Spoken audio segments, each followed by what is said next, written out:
Hello everyone, welcome back in my channel. So today in this video I am going to discuss the very important part of the tense, which is past perfect tense. In this video I am going to discuss about the uses of the past perfect tense, identification of the sentences, structure of the sentences with few examples. So let's start. Before starting you must have to understand that what is the meaning of perfect over here. In generally when we say that the perfect, we mean to say that the whole thing is done, there is no any changes required over there. So in the tense when we are saying that perfect, that means action completed. यानी जब किसी tense में जो हमारा action होता है वो पूरे तरीके से कंप्लीट हो जाता है, उसको बोलते हैं पास्ट परफेक्ट टेंस। और जब वही एक्शन हमारा भूतकाल में यानी पास्ट टेंस में कंप्लीट हो जाता है तो वो हमारा परफेक्ट टेंस कहलाता है। तो चलिए सबसे पहले डिक्लेरेटिव सेंटेंस के एग्जांपल्स डिस्कस कर लेते हैं।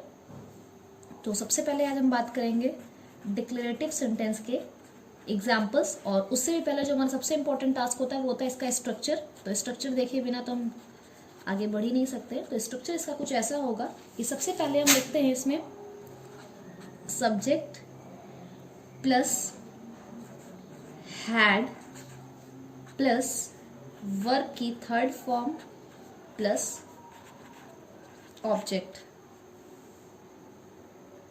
तो मैं एक एक चीज पहले क्लियर कर दे रही हूँ। यहाँ पर एस का मतलब है सब्जेक्ट, हैड यहाँ पर जो हम हेल्पिंग वर्ब यूज करेंगे वो होगा हमारा हैड, और ये आपको सारे सेंटेंसेस के साथ लगाना मैंडेटरी है। और ये एक बहुत बड़ा साइन है हमारा पहचानने का कि अगर आपको कभी भी परफेक्ट टेंस दिया हो, अगर उसमें हैड आ रहा हो, that means it always called the perfect tense. और सबसे इंपॉर्टेंट जो नेक्स्ट चीज है, इसमें हम वर्ब की थर्ड फॉर्म यूज करेंगे। एक चीज मैं और बताना चाहूंगी, आप चाहे जिस भी टेंस के परफेक्ट टेंस की बात कर रहे हो, चाहे वो प्रेजेंट का परफेक्ट हो, चाहे वो पास्ट का परफेक्ट हो, चाहे वो फ्यूचर का परफेक्ट हो, we always use the verb third form in all the perfect tense, और last we use the object. अब मैं एक एग्जाम्पल लिखती हूँ, हिंदी में पहले लिखते हैं फिर उसको इंग्लिश में कन्वर्ट करने की कोशिश करते हैं। जैसे वह घर पहुंच चुका था। तो सबसे पहले हम इसका आइडेंटिफिकेशन करेंगे। जैसे मैंने आपको सिखाया, सबसे पहले पीछे से स्टार्ट करते हैं। सबसे पहले यहाँ देखिए था आया है, था का मतलब ये हमारा पास्ट टेंस है।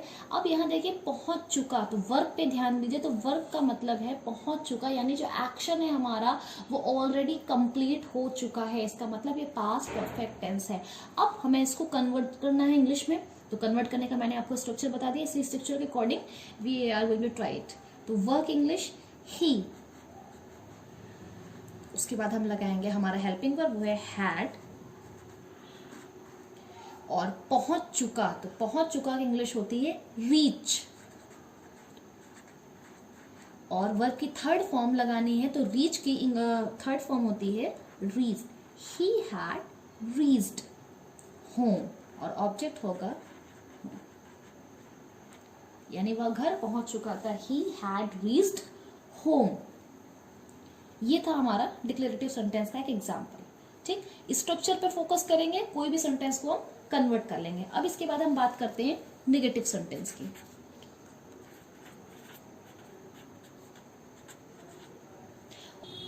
नेगेटिव सेंटेंस यानी जिस सेंटेंस में किसी एक्शन को में हम नहीं लगा देते हैं या इंग्लिश में हम नॉट लगा देते हैं, वो हमारा नेगेटिव सेंटेंस कहलाता है। तो पहले इसका भी स्ट्रक्चर देख लेते हैं।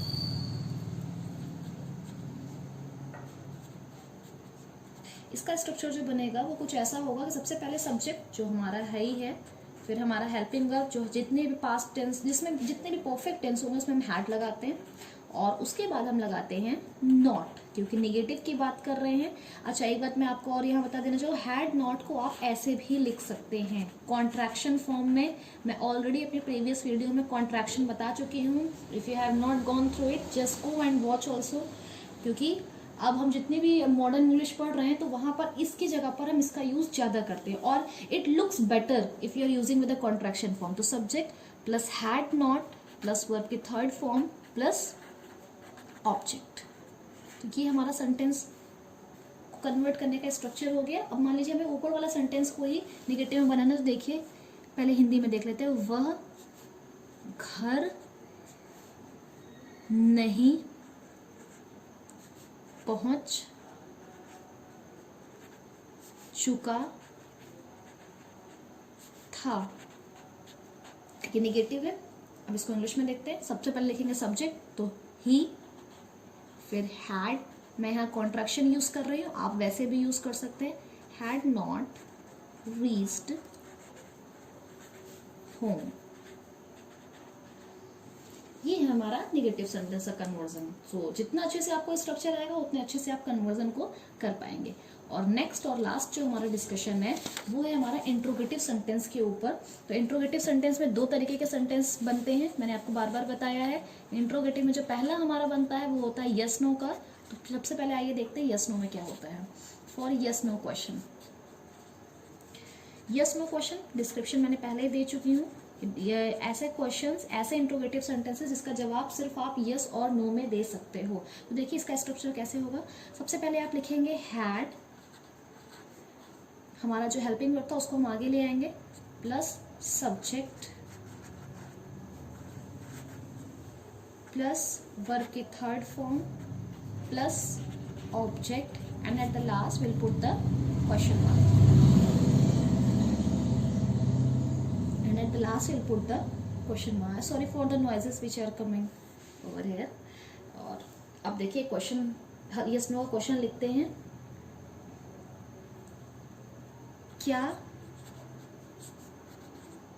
वह खाना खा चुका था? ये हमारा सेंटेंस अगर हमें इसको कन्वर्ट करना हो तो देखिए क्या होगा। सबसे पहले सब्जेक्ट, सबसे पहले हम इसमें हैड लगाएंगे, देन सब्जेक्ट ही, फिर वर्ब की थर्ड फॉर्म, इसमें वर्ब की थर्ड फॉर्म है खा चुका, खा की इंग्लिश होती है ईट, और ईट की थर्ड फॉर्म होती है ईटन। हैड ही eaten the food and at the last will put the question mark. So this is all about the interrogative sentence when we are dealing with the yes no question. So next part is the for information question.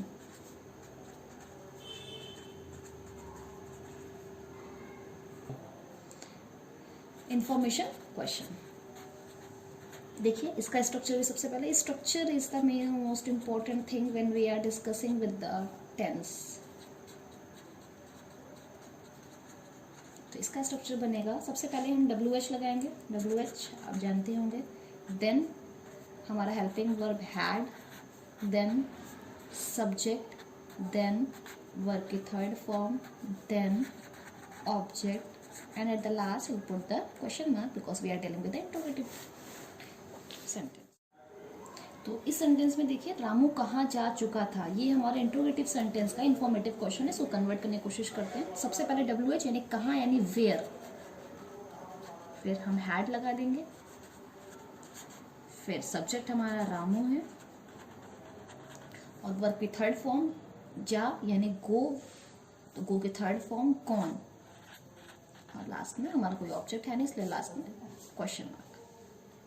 That's all about the past perfect tense. In this video we have discussed the uses of the past perfect tense, declarative sentence, their structure, negative sentence, their structure, interrogative sentence, and it's all the part. So I hope you all get it clear. If you have any doubt, do ask me in my comment box. Till then, stay safe at the home. God bless you all. Thank you.